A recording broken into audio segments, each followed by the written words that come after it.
Kapag ordinaryong motorista ang nahuli, kailangan ba talagang pagsabihan sa harap ng kamera at gawing content sa social media? Pero kapag mayaman, makapangyarihan, at kilalang personalidad ang lumabag, bakit tila biglang nagiging mahinahon at puro opo ang sagot? Ito ngayon ang tanong ng maraming netizens matapos muling ikumpara ang viral na paghuli ni Gabriel Go sa isang guro at ang nauna niyang pakikitungo kay dating Ilocos Sur Governor Luis Chavez Singson. Si Gabriel Christian Gabgo ang opisyal na namumuno sa clearing operations ng Metropolitan Manila Development Authority o MMDA Special Operations Group Strike Force na tinatawag din sa ilang ulat bilang Task Force for Road Clearing. Ayon sa profile feature ng Philippine Entertainment Portal o PEP, pangunahing trabaho ni Go ang pag-aalis ng mga illegally parked vehicles at iba pang obstruction sa mga kalsada, sidewalk at mabuhay lanes sa Metro Manila. Madalas na kinukunan ng video ang kanilang mga operasyon at ipinupost sa social media. Dahil dito, naging pamilyar sa publiko si Go bilang isang opisyal na direktang kumakausap, naninita at kung minsan ay nakikipagtalo sa mga nahuhuling motorista, local officials, police officers, uniformed personnel at maging sa kapwa niya empleyado sa MMDA. Ayon kay Go, sa panayam ng PEP, hindi raw niya pangunahing layunin ang mag-viral. Para sa kanya, ginagamit niya ang social media upang turuan ang publiko tungkol sa traffic rules at road policies. Sa parehong profile, sinabi ring lumaki si Go sa Chinese community sa Binondo, Manila. Nag-aral siya sa isang Chinese school mula kindergarten hanggang high school kaya marunong siyang magsalita ng Mandarin at Hokkien. Binigyang diin din niyang isa siyang Filipino na ipinanganak at lumaki sa Pilipinas. Nagtapos si Go noong 2010 sa De La Salle College of St. Benilde, kung saan kumuha siya ng kursong Consular and Diplomatic Affairs. Ayon sa kanya, una niyang plano ang pumasok sa International Relations o Foreign Affairs, ngunit kalaunan ay napunta siya sa government service. Noong July 14, 2026, nagpost si Go ng video kung saan sinita niya ang isang lalaking guro na nagmamaneho ng motorsiklo ng walang helmet. Ayon sa ulat ng Inquirer.net, hiningan ni Go ang motorista ng Certificate of Registration at tinanong kung paano ito magiging magandang halimbawa sa mga estudyante kung hindi nito sinusunod ang basic traffic regulations. Walang debate na may paglabag ang guro. Ang pagmumotorsiklo ng walang helmet ay isang traffic violation at maaari siyang tiketan at patahwan ng kaukulang parusa. Ngunit ang naging sentro ng kontrobersya ay hindi lamang ang paghuli. Mas pinuna ng publiko ang paraan ng pakikipag-usap ni Go at ang pagpapatuloy ng pagkuha at pag-upload ng video kahit humiling ang guro na huwag siyang kunan at i-post sa social media. Ayon sa Inquirer.net, sinabi ni Go na ibublur naman ang mukha ng guro at pinayuhan niya itong huwag magpakilala habang nagre-record. Nang sabihin ng guro na kilala siya sa lugar, sumagot si Go na dapat sana ay inisip muna nito ang posibleng kahihinatnan bago gumawa ng mali. Sa caption ng kanyang video, sinabi ni Go na bilang teacher, inaasahang magiging magandang halimbawa ang guro sa mga kabataan dahil itinuturing na pangalawang tahanan ang paaralan at pangalawang magulang ang mga guro. Nanindigan si Go na walang propesyon ang exempted sa pagsunod sa batas. Ayon sa hiwalay niyang pahayag na iniulat ng Inquirer.net, mas mataas pa nga raw ang standard na inaasahan sa educators dahil may impluensya ang kanilang mga kilos sa susunod na henerasyon. Ayon naman sa The Manila Times, sinabi ni Go na dahil blurred ang mukha ng guro, naniniwala siyang walang invasion of privacy na nangyari. Sinabi rin ni Go sa naturang pahayagan na tinangka umano ng motorista na umalis matapos itong sitahin. Gayunman, ito ay bahagi ng paliwanag ni Go at hindi nangangahulugang tapos na ang investigasyon sa buong pangyayari. Kinondena ng Teachers Dignity Coalition o TDC ang paraan ng paghawak sa insidente at sumulat sa MMDA upang humingi ng paglilinaw. Ayon sa TDC, kinikilala nilang kailangang sumunod ang mga guro sa traffic laws at dapat managot kapag may paglabag. Ngunit ang pangunahing concern daw nila ay kung isinagawa ba ang enforcement ng may professionalism, courtesy at paggalang sa dignidad ng isang mamamayan. Nanawagan naman si ACT Teachers Party List Representative Antonio Tino kay MMDA Chairman Don Artes na alisin si Go sa kanyang pwesto. Ayon sa ACT Teachers Party List, hindi lamang ito simpleng traffic apprehension. Itinaas din nila ang issue ng paggamit ng personal social media account upang mag-post ng content na may kaugnayan sa MMDA operation at ang posibleng paglabag sa privacy ng mga mamamayan. Sa Facebook post ni Benjo Basas, direkta niyang tinanong sa MMDA leadership kung tama bang gawing content ng kanilang tauhan ang panghuhuli at pamamahiya. Sinabi rin niya na ipinagbabawal umano sa DepEd ang ganitong uri ng paglalantad, bagamat ang pahayag na ito ay mula sa kanyang post at hindi pa inilatag doon ang partikular na DepEd memorandum na tinutukoy.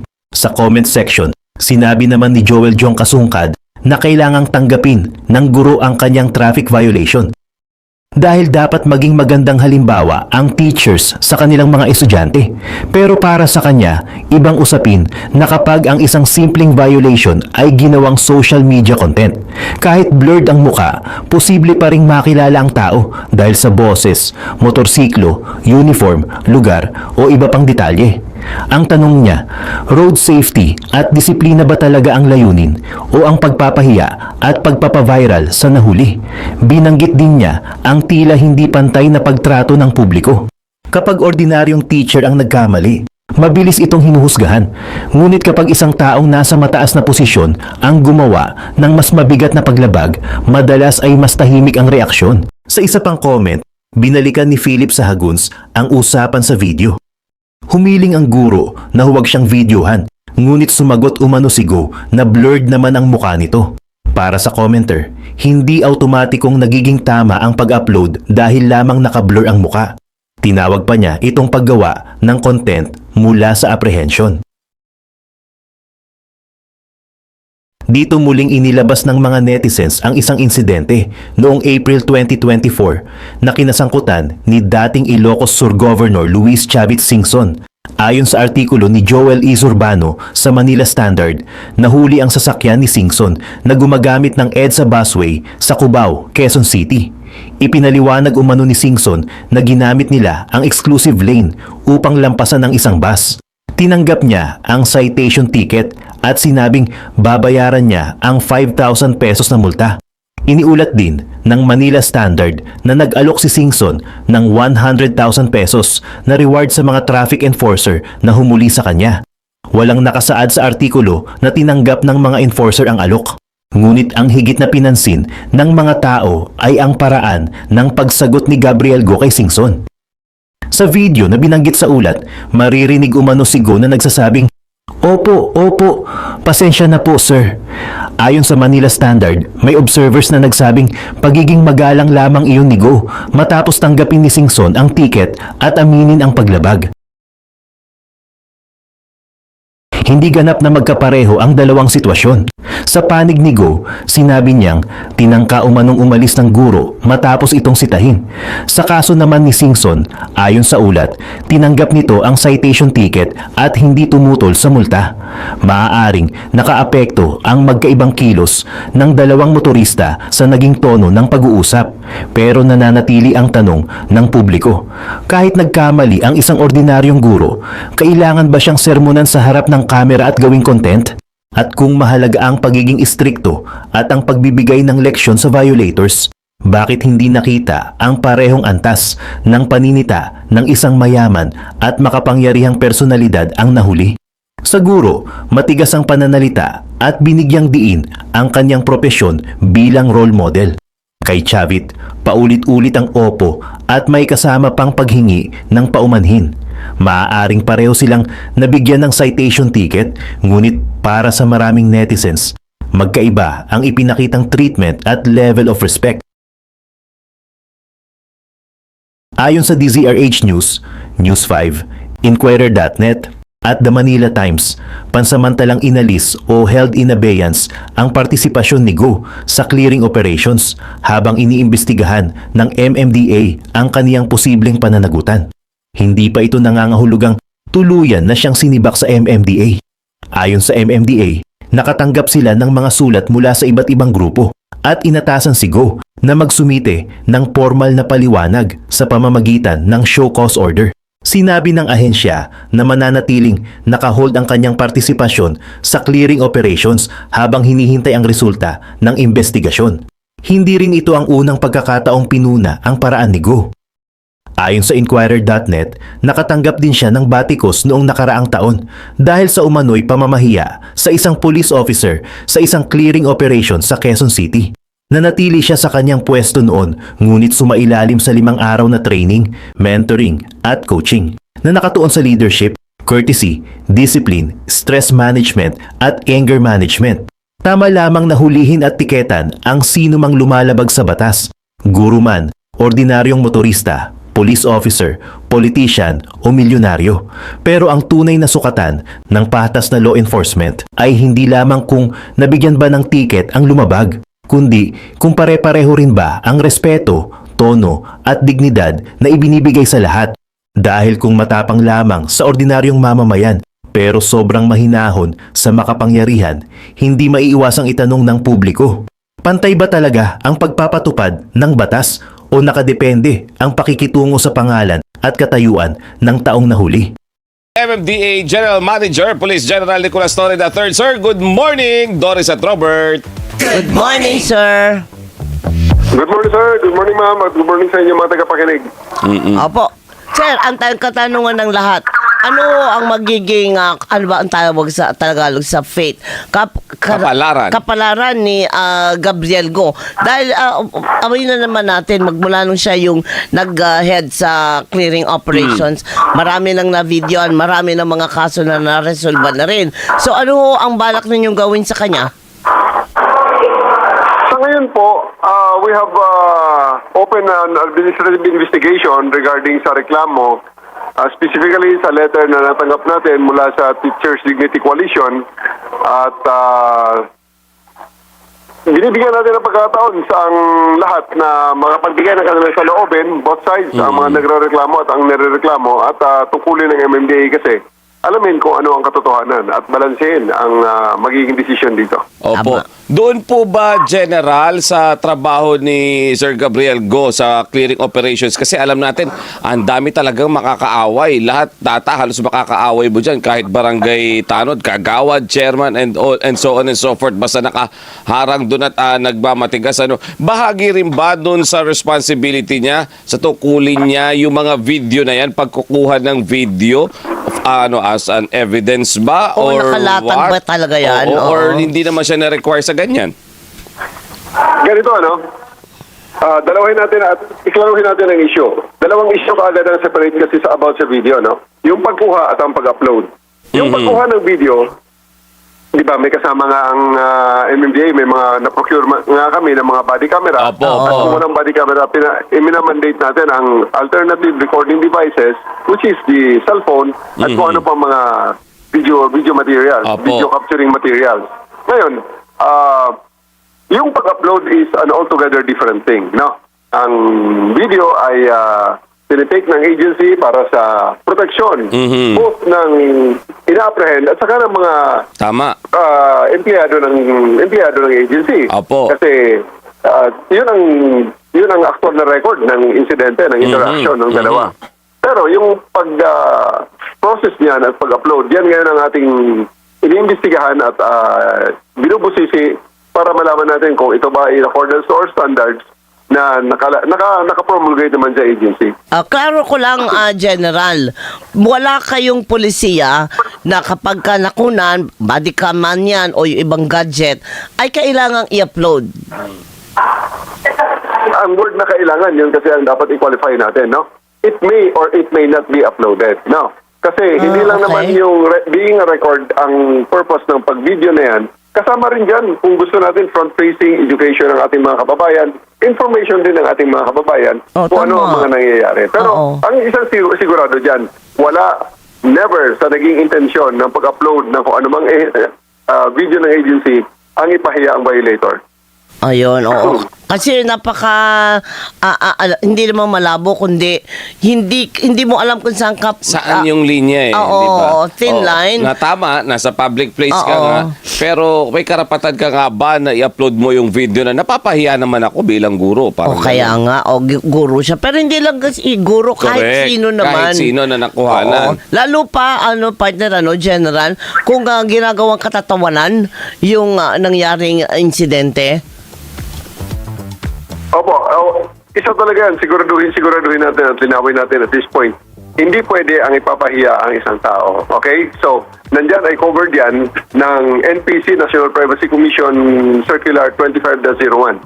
So, andyan, precisely, nilabas ang circular na yan para proteksyonan ang privacy ng bawat Pilipino. Opo. Pero hindi naman po ibig sabihin yan na magluluwag ang MMDA sa mga clearing operations nila. Correct. Hindi rin po yan ibig sabihin na Hindi lisensya to. na Oo. nung mga gumagawa ng illegal yung ganyan. Hindi mo ako pwedeng Di kunan, dyan, Gabriel Go, yung ganyan. Or kahit sinong kagawad ng MMDA. Ay, liwanagin natin, sir, ma'am, hindi talaga titigil ang MMDA sa sidebook clearing operation. At Opo. ang SCOG ay tuloy pa rin ang kanilang trabaho. Sigap lang si Mr. Go ay atin lang inilagay sa opisina muna para to give way to the impartial investigation at magkaroon din siya ng oras para mag-prepare ng kanyang mga depensa. Opo. Ngayon, hindi nadagdag pa natin yan. Very timely ngayon yung NCAP na usapin. Ayan. Yun ang precisely Oo. ang rason ng NCAP na gusto natin ang interaction ng ating mga tauhan at ng mga violators ay minimum. So sa NCAP, pipicture na lang natin, ipapadala sa kanila ang net notice of violation at pagkatapos isettle nila ang kanilang mga multa or pag hindi pa rin, papasukan na natin, papuntahan natin ang ating mga empleyado na talagang yun, kung piskahin ang illegal halimbawa na mga binibenta or Oo. ito ang illegal parking or kung ano man, tikitan ng personal ang tao kung ito ay littering para pag hindi niya inayos ang kanyang ticket, ito ay nagiging warrant of arrest.